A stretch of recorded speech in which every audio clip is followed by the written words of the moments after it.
Samahan niyo akong magluto at gumawa ng simpleng handa namin ngayong Pasko. Hi, hello, minasang konnichiwa. Tara, samahan niyo kami today's mini vlog. Alas 5 pa lang po mga auntie ng hapon ay nagasikaso na ako ng lulutuin ko. Ang una ko pong niluto ay nikujaga. Pagkatapos ko maluto yung karne ay nilagay ko na po yung gulay, saka ko po ito tinimplahan. Luto po ako ng nikujaga para po ito sa binan kong lalaki. Magluluto po kasi ako ng spaghetti at hindi po siya kumakain nun. Kaya naisip ko, nalutuan ko na lang siya ng nikujaga. Habang nagluluto ako ay nagprepare na po ako para sa lulutuin kong spaghetti. I-crave po kasi ako ng spaghetti ilang araw na, kaya ito po yung naisipan kong lutuin. Dahil matamis po yung spaghetti natin doon sa Pinas, kaya itong gagawin ko ay hindi ko na po lalagyan ng condense. Ang mga Hapon po kasi yung spaghetti nila ay hindi po matamis. Kaya naisip ko na wag na lang itong lagyan ng condense. Baka po kasi hindi nila kainin yung spaghetti kapag matamis po ito. Kwento ko lang po sa inyo mga auntie, dati po kasi nung umuwi si Hapon sa Pinas, pumunta po kami doon sa fast food na meron silang siniserve na spaghetti. Hindi po nagustuhan ni Hapon yung spaghetti dahil sobrang tamis po mga auntie. Hindi nga po niya nakain yung in-order namin. Kaya simula nun kapag nagluluto po ako ng spaghetti ay hindi ko po ito tinatamisan. Naglagay nga pala ako ng cream dito sa niluluto kong sauce. Yung sauce nga pala ng spaghetti na to ay nabili ko lang po sa supermarket. Tapos kung lutuin tong sauce ay naglagay naman po ako dito ng parmesan cheese. Nung natikman ko po tong sauce, alam mga auntie, sobrang sarap. Hindi man po ito matamis pero sigurado ako magugustuhan to ng binan ko at ni Hapon.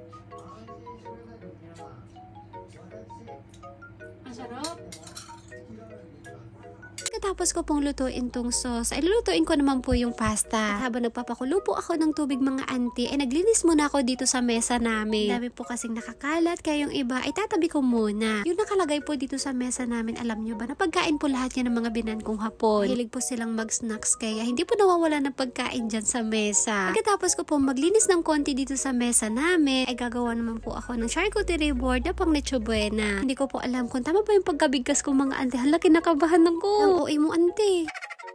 Kanina nga po pala bago ako magluto ng handa namin, ay nagpunta po kami sa supermarket ni Kenshi. Ito nga po yung mga ibang binili ko, yung ilalagay po natin dito sa charcuterie board. Swerte po natin mga auntie dahil ito pong board, ay binigay po yan ng kaibigan ni Hapon sa akin. Set nga po ito at meron pa siyang kasama, kaso hindi ko na po nilabas. Dahil ito lang naman po yung gagamitin natin. Pagkatapos po ng ilang minuto ay ito na po yung ating charcuterie board.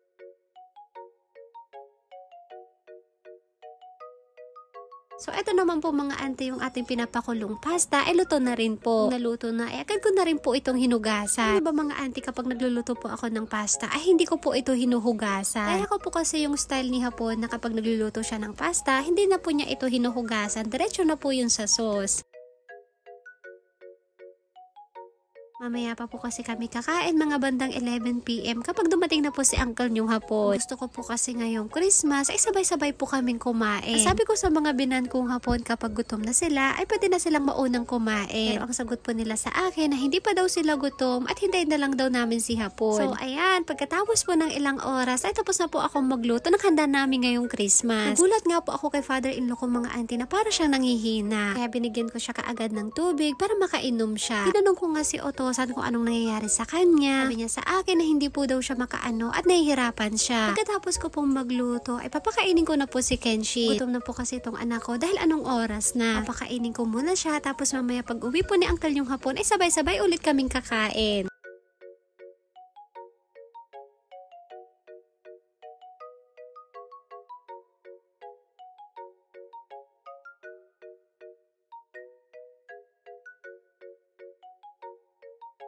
And fast forward na po tayo mga auntie, mga alas 11 naman po ng gabi, ay dumating na po si uncle niyong Hapon. Sabay-sabay po namin kakainin itong niluto ko ngayong Christmas. Minasang itadakimasu. Sa inyo pong lahat na nanonood po ng mini vlog namin, Merry Christmas po. Alam niyo po ba mga auntie, ang mga Hapon ay hindi po talaga sila nagse-celebrate ng Christmas. Sabi sa akin ni Hapon, dahil hindi sila Katoliko, kaya hindi po sila nagse-celebrate. Pero dahil Katoliko po tayo mga auntie, kaya magse-celebrate po tayo ngayong Christmas. Loko nga ako ng asawa ko na kapag hindi daw kami sabay-sabay kumain kumain, talagang magagalit ako. Dahil Katoliko po ako, kaya importante po sa akin ang Christmas. Iba nga lang po yung Christmas dito sa Japan kaysa sa atin sa Pinas. Mas masaya mag-celebrate ng Christmas sa Pinas kaysa dito sa Japan, mga auntie. Ganun pa man ay masaya pa rin ako dahil sabay-sabay po kami kumain ng pamilya ko kasama ang mga biyanan ko. Kahit mag-alas 12 na kami ng gabi natapos, ay ayos lang naman basta na-celebrate namin. Sobrang namimiss ko na po talaga ang Pinas, kaya sana soon makauwi kami kapag Pasko. Simula nung nagtrabaho ako dito sa Japan hanggang sa nakapag-asawa, ay hindi ko na po na-celebrate yung Christmas sa Pinas. Merry Christmas Christmas po! po. Merry Christmas po. Salamat! Salamat. Bye-bye, Mina. Merry Christmas. Yay! Yes! Iko! Ito lang po mga auntie. Maraming salamat po sa panonood. Merry Christmas po sa inyong lahat.